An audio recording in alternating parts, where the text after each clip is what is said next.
This story is brought to your ears by all our fantastic supporters on Patreon. To get in on the action yourself with bloopers, extras, and the occasional early story, join us at patreon.com/voiceofallmtg. We'd like to thank our newest patron, Gregory Lopez, for already donating.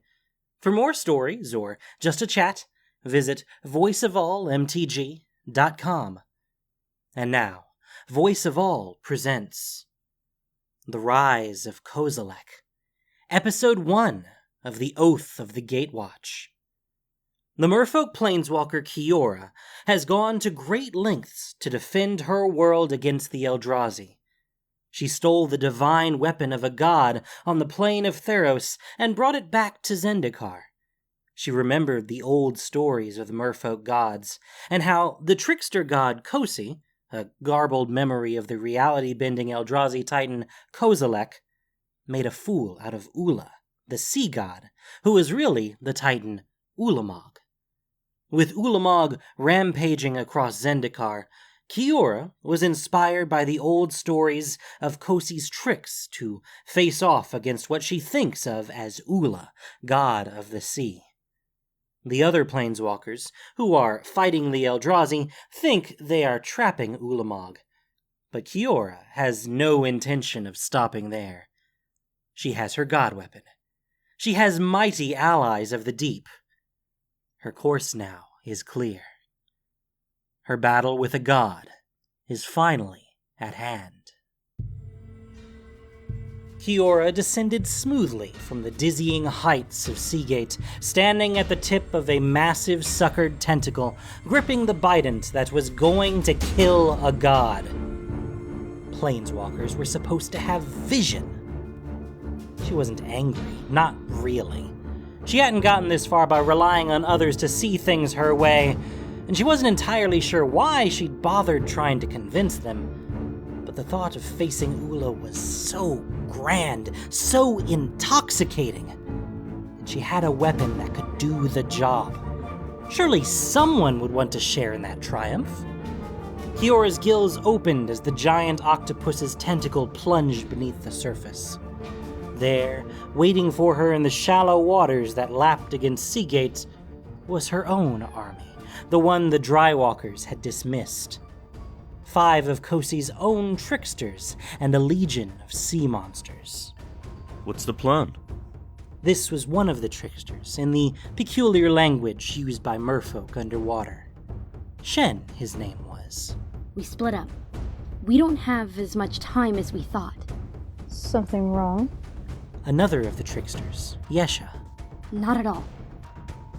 Ulamog is coming here. Says who?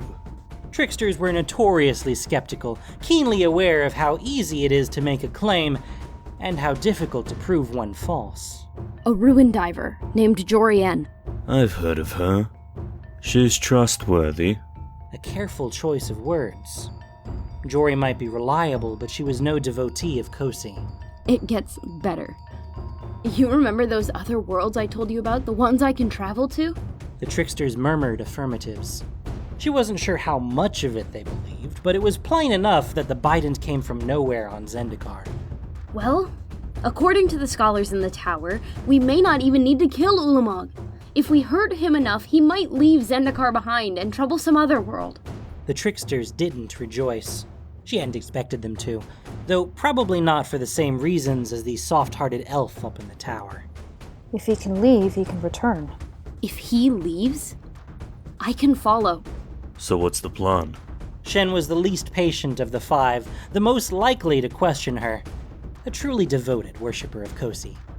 Kiora liked Shen. Their plan is to lure the Titan into some kind of hedron trap and bind him to this world, as he was before. No doubt it's an appealing notion for people who can pack up and leave when it's finished. The tricksters made sounds of disgust. Our plan is to kill him if we can and drive him off if we can't. Fortunately for us, their plan and ours are compatible. To a point. We're going to hit Ulamog hard with everything we've got, and if that means we take advantage of their diversion, all the better. Tola, Inash, Runari, you stay here. Help the other World Walkers with their Hedron trap, and pitch in on killing Ulamog if they come to their senses. If not, do what you have to do. The three tricksters nodded and swam away. Kiora sent a command out to half of her sea monsters, a gentle reminder that these merfolk issued commands in her name. She put the odds of that working at about even. Tidal chances, merfolk called that. Sometimes in and sometimes out. But the tricksters should be safe at least. Kiora turned and swam away from Seagate, out into the open ocean. Shen and Yesha fell in with her, along with the other half of her armada. They fought their way through the cloud of swimming Eldrazi spawn that surrounded Ula, and then they were free, with nothing but water ahead of them. What about us? Where are we going? Out and down. Out was a merfolk compass point, always away from the nearest coast, though Kiora sometimes used it to describe that direction only she and those like her could move, out from the world and away from the shores of reality. You going to tell us why? It's important enough to turn Kiora away from Ulamog. That's good enough for me. That shut Shen up at least, but Kiora could see him out of the corner of her eye, jaw set, eyes dark.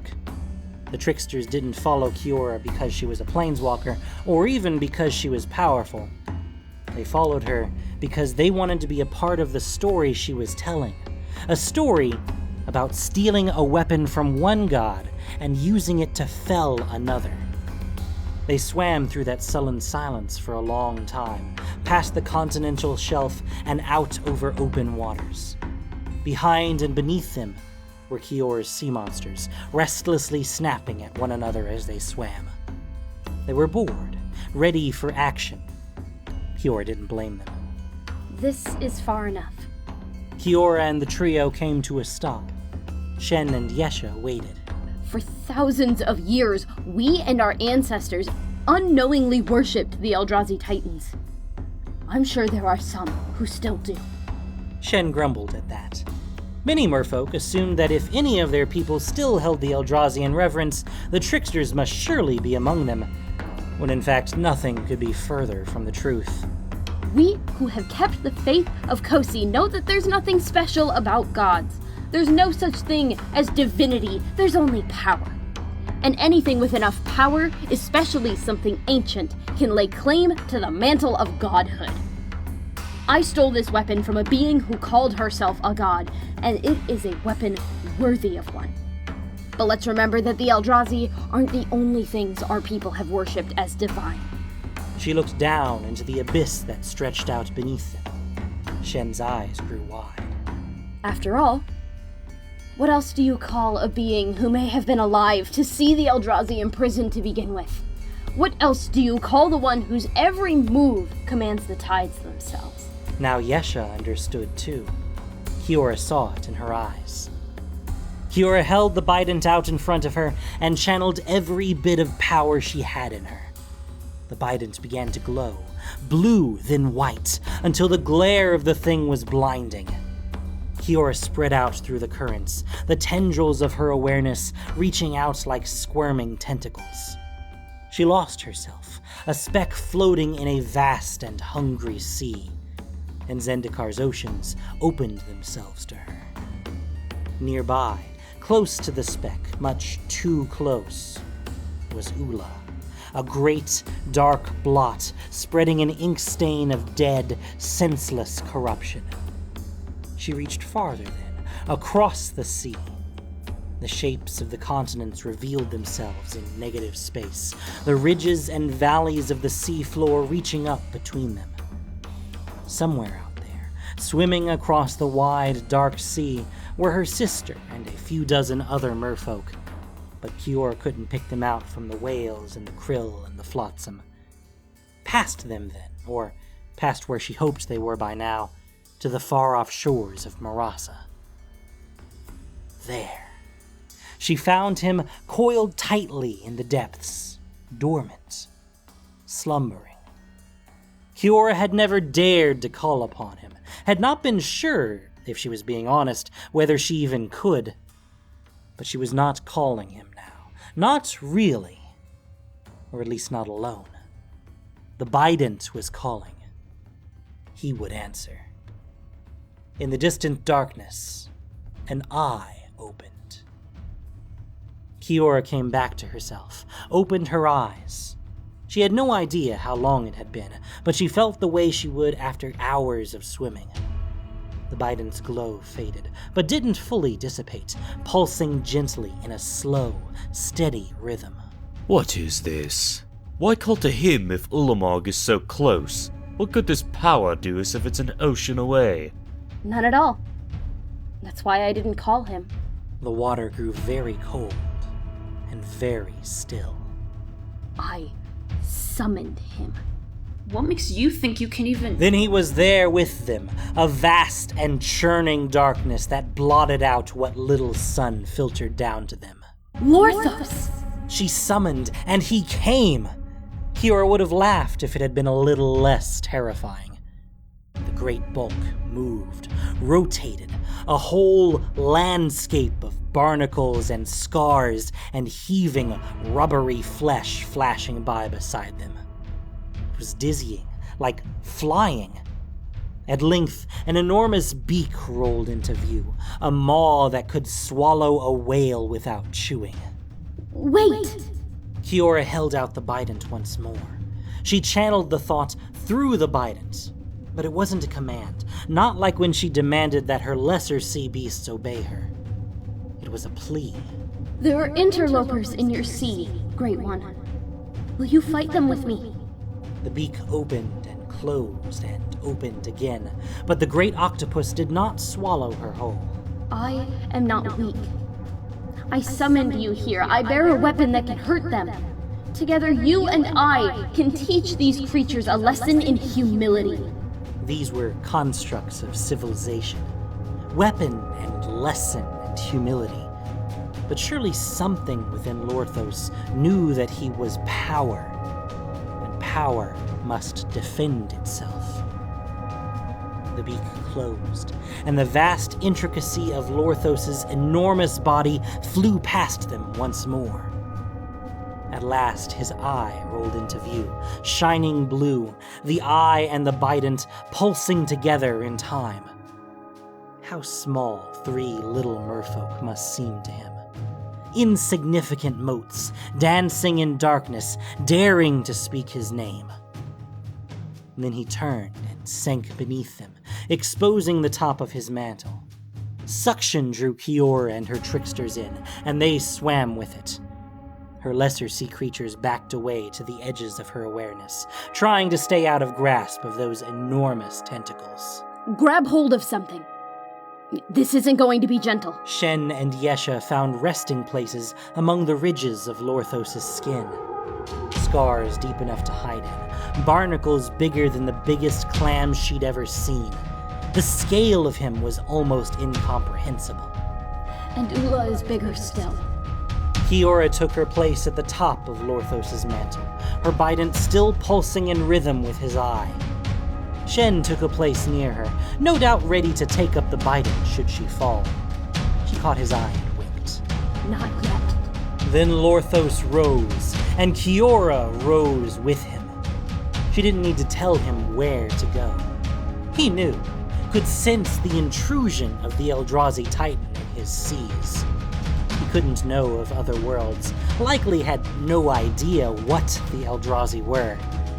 But he knew power, and he knew a challenge. Lorthos lunged forward in bursts, expanding and contracting like a massive heart. Kiora gritted her teeth. Traveling by octopus was always like this, but this was worse. He was so damn big. Still, she couldn't argue with the results, as each surge pushed them hundreds of yards forward. Slowly but inexorably, Lorthos and Ula converged on Seagate. Kiora's sea monsters spread out around them, acting as a screen against the waves of spawn. Her mind was pulled in dozens of directions at once, trying to maintain control of this vast armada as its members were injured, their dull instincts shifting from fight to flight. The water grew shallower as they approached, and soon each of Lorthos' pushes lifted his passengers out of the water, blinking in the sun and air, only to send the ocean crashing back down around them. Then it was too shallow even for that, and Lorthos pulled himself along with his tentacles.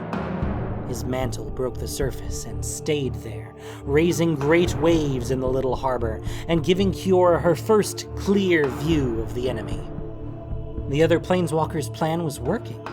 Ula stood within a ring of hedrons, which glowed brightly with blinding light. His arms and tentacles thrashed, batting at his assailants and his prison, but he seemed to be trapped. Look at him! This was the face of a god? This dull, bone-white blankness? He looked so stupid, flailing around like a cuttlefish caught in a trap. Why had anyone ever thought this pathetic creature was worthy of reverence? Just because he was big? Ha! He really was big, though. Here, so close and drawing closer, the enormity of her foe began to sink in. He towered above the water, nearly as tall as the lighthouse, even though he was partially submerged. Set against an Eldrazi Titan, even Lorthos looked small. In a head-to-head fight, the great octopus of Marasa probably wouldn't stand a chance. Good thing he had her to help him. Then something went wrong. The power coursing through the network of hedrons went red, then black. It flared on one of the hedrons, a dark flash. Then one by one, the hedrons began to fall from the sky. Kiora didn't know what had happened, or how. Maybe the hedrons had been rotten, or defective, or whatever it was hedrons got when you left them lying around for a few too many centuries. Or maybe he had simply broken free. Whatever the cause, the effect was clear. Ula was free of his prison. Forward! She urged Lorthos, though he hardly needed her to tell him. She grinned and risked standing, steadying herself with the bident. At last, she would punish Ula for what he had done to her people and her world, for the destruction since his release, for the millennia of deception before it, for being the festering rot at the heart of this plane for so very long. Ula, turn and face me, you wretch! Shen looked at her like she'd gone mad. It was gratifying. Ula did not turn toward her, but away, to lumber along the seawall, toward the shore. Coward! The water began to churn, turning choppy and violent.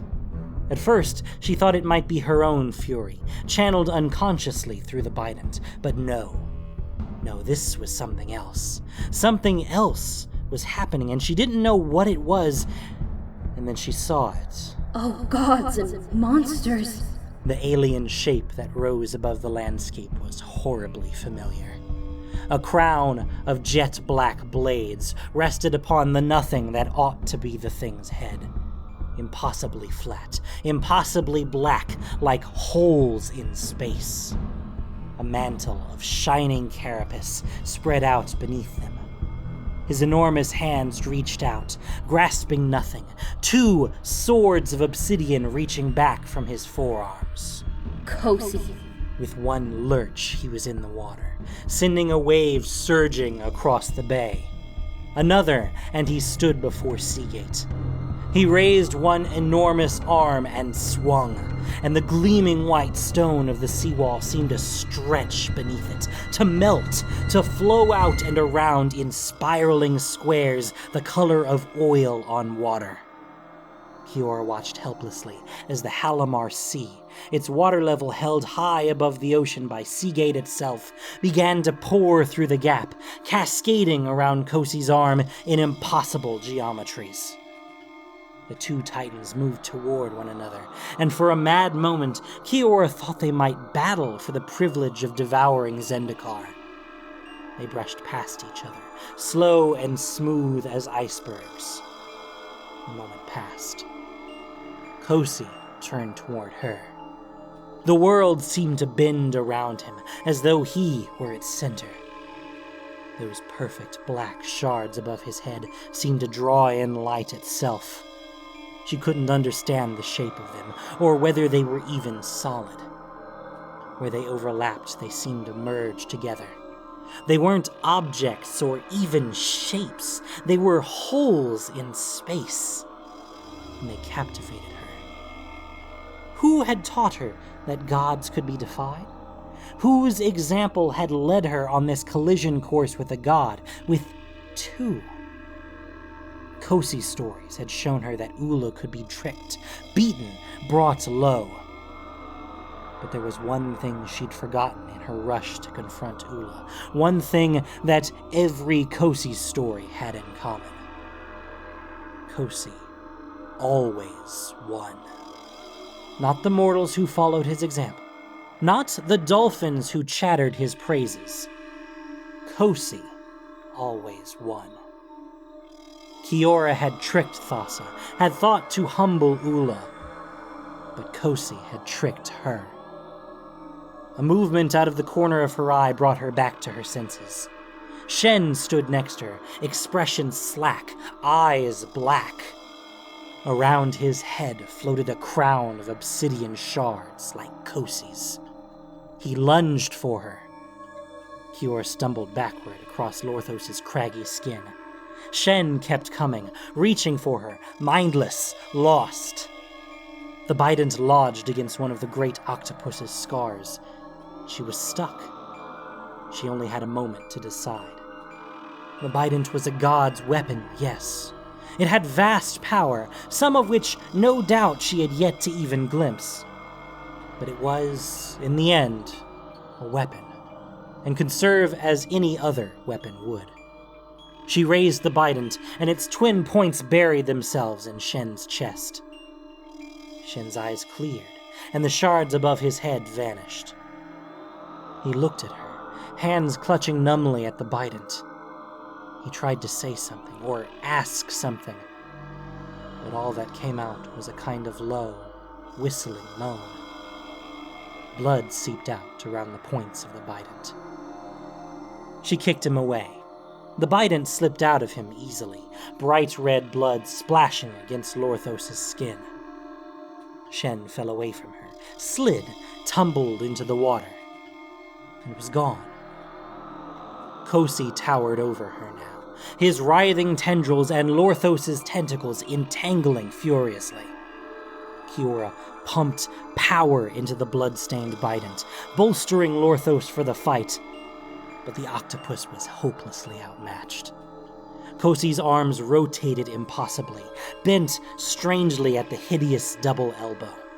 The obsidian blades that extended from his forearm scooped low into the sea and rose above her, seawater cascading from them. These, truly, were the weapons of a god. Compared to them, the bident was a trinket. One massive blade, then the other slammed down into Lorthos' body. The second one missed Kiora by less than its width. Blue blood, almost black, welled up around them. Kiora stared up at Kosi, but Kosi didn't stare back. He couldn't. No head, no face, just a vast and alien presence towering above her. He'd attacked Lorthos because the octopus was the only foe anywhere close to his size. Kiora and her precious bident were insignificant, beneath his notice.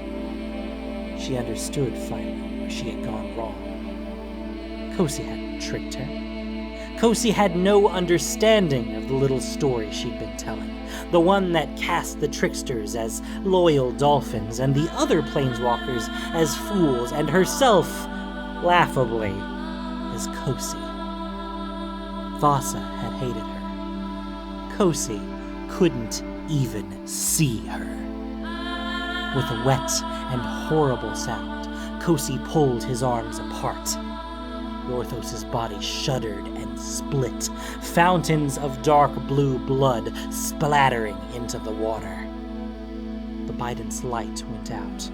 Kiora lost her footing and fell, as Kosi let the two uneven halves of the ocean's mightiest champion slide from his blades. As she fell, The bident slipped from her numb fingers. She watched, helpless, as her greatest trophy tumbled away. She killed Shen. Probably the other tricksters too, and dozens of her noble ocean behemoths.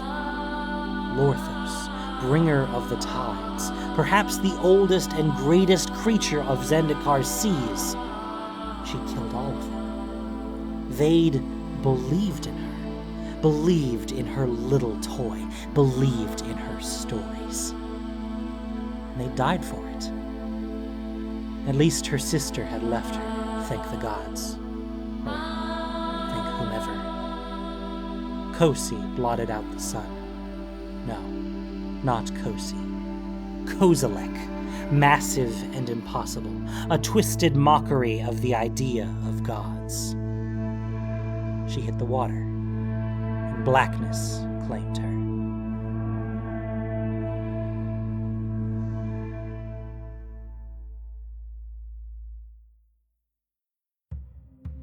Thank you for listening to this production of Voice of All.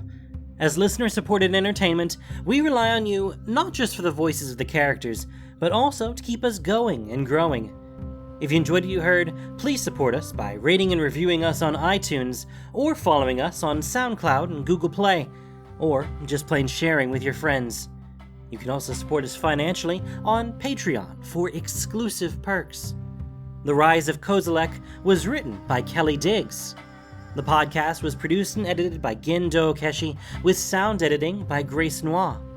This week's story featured the voice talents of Jordan McDougal, R3R4LJ, and Zen Argon. Voice of All is unofficial fan content, permitted under the Wizards of the Coast fan content policy. Magic the Gathering is copyright Wizards of the Coast. Thanks so much for listening, and y'all have a great day.